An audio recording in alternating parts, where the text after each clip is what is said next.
Trade warriors के इस video में हम सीखेंगे इंडिया वॉलेटिलिटी इंडेक्स के बारे में।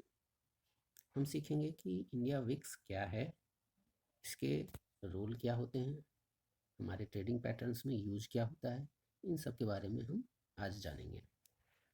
तो विक्स है क्या, बेसिकली हम इसको किस तरह से समझते हैं कि विक्स किस तरह से हमारे ट्रेडिंग पैटर्न पे इफ़ेक्ट डालता है।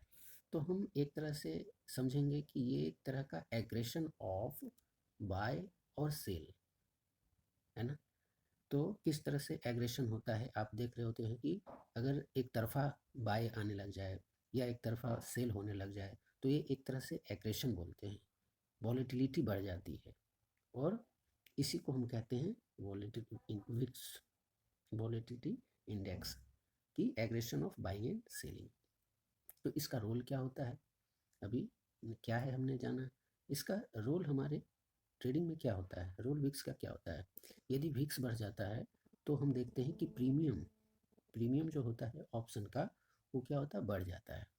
क्योंकि आप देखते हैं कि ऑप्शन का प्रीमियम जैसे ही विक्स बढ़ेगा तो प्रीमियम ही बढ़ने लगेगा। अगर एक रेंज में फंसा हुआ होता है, एक शॉर्ट रेंज में बना हुआ रहता है तो प्रीमियम डाउन रहेगा। लेकिन यदि प्रीमियम बढ़ रहा है यानी विक्स भी बढ़ रहा है। ये डायरेक्टली प्रोपोर्शनेट होता है एक दूसरे से, समझ सकते हैं कि ये एक दूसरे से जुड़ा हुआ होता है।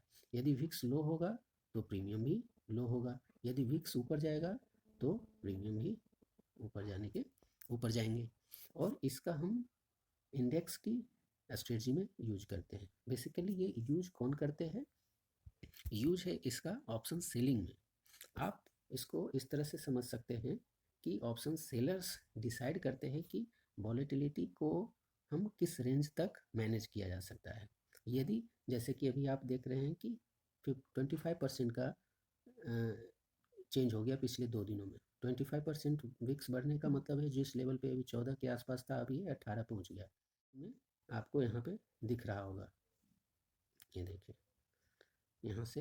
हाँ, तो आप यहाँ पे देख पाएंगे कि ये विक्स किस तरह से पिछले 2 दिनों में बढ़ गया है। पहले किस लेवल पे था, 14 के आसपास का लेवल था, जो कि अभी 18 को भी टच किया और अभी ठीक है 17 पॉइंट ये है। तो यानी 3 से 4 पॉइंट वाइज 2 दिनों में ही अगर इसको परसेंटेज वाइज हम देखते हैं तो ये तकरीबन 25% का मूवमेंट दे दिया है।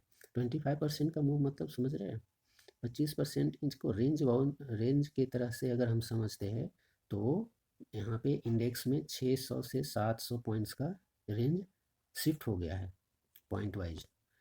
यानी पहले जहाँ 2600 के आसपास रेंज मैं समझ रहा था मार्केट का जो निफ्टी का था, ये विक्स पे और भी डिटेल्स हम आपको अपने कोर्स के दौरान बताएंगे कि किस तरह से इसको रेंज डिसीजन में काम आता है ऑप्शन सेलर को के पॉइंट ऑफ व्यू से। और हमें उनके पॉइंट को भी बहुत ज़रूरी से समझना होता है एज ए ऑप्शन बायर कि वो कहाँ पे अपनी प्लानिंग कर रहे होते हैं।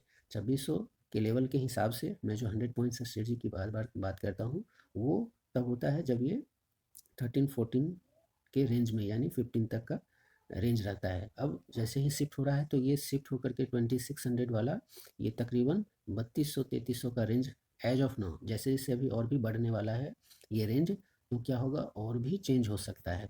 वैसे भी आप जान रहे हैं कि इवेंट्स आने वाले हैं, मार्केट का बहुत बड़ा इवेंट्स होता है हमारा बजट सेशन।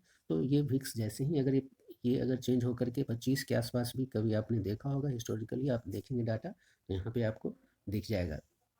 तो और भी ये रेंज बढ़ जाएगा, यानी अभी के हिसाब से ये रेंज 3200 यानी 1600 पीछे कर दीजिए, ठीक है। तो कहाँ तक पहुँच जाएगा आप इसको इस तरह से देख सकते हैं, अभी 17,600 का रेंज है मार्केट का। अगर वॉलेटिलिटी के हिसाब से हम देखेंगे तो 1600 यानी 16,000 से लेकर के कहाँ तक पहुँच गया आगे का 18,000, 1600 और जोड़ दीजिए तो 19,000 तक का लेवल, ठीक है। तो यहाँ पे आप देखेंगे कि ये जो वॉलेटिलिटी बढ़ने से 16,000, और सेलर्स के लिए मैं ये बता रहा हूँ कि 16,000 से लेकर के यहाँ से 1600 और जोड़ दीजिए तो कितना हो गया 18,600 और 19,200, यानी मोटा मोटी मान के चलिए 19,000। ये दोनों लेवल के बीच में सेलर्स एक्टिव होंगे। आप इसको ऑप्शंस के डाटा से भी जाके कंफर्म कर सकते हैं कि किस तरह से ऑप्शन सेलर्स जो राइटर्स होते हैं वो अपना पोजीशन चेक करते हैं। ठीक है, आप ये देखिए फरवरी महीने का ये रहा। ठीक है,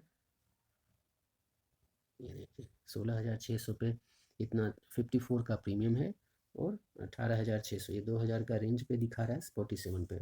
यानी जब सेलर्स के पॉइंट ऑफ व्यू से हम देखते हैं तो इतने बड़े रेंज में अपने मार्केट का मैनिपुलेशन जो होता है वो प्लानिंग करके करते हैं। ये सारा चीज़ डिपेंड करता है किस चीज़ पे, आपके वॉलेटिलिटी इंडेक्स के ऊपर।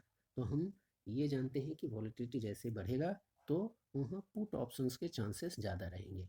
पुट के लिए आपको एज ऑप्शन बायर्स जा सकते हैं, क्योंकि जैसे ही विक्स बढ़ता है तो ऑप्शन सेलर्स का तादाद घटने लगता है।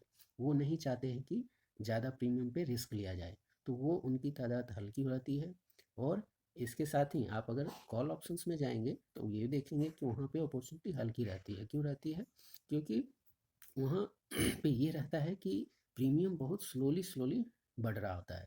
आप जिस तरह से सोचेंगे कि अगर मार्केट वापस रिटर्न हो रहा है तो उसके हिसाब से प्रीमियम में अप्रिसिएशन नहीं होता है। ये भी आपको इस विक्स के हिसाब से समझ में आता है।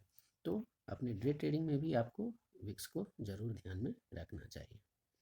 ठीक है, आज के इस वीडियो में आप अपने कमेंट्स और सुझाव कमेंट बॉक्स में लिखिए और ये भी ज़रूर बताएं कि किस पॉइंट्स पे हम आगे की वीडियो बनाएं। Thank you.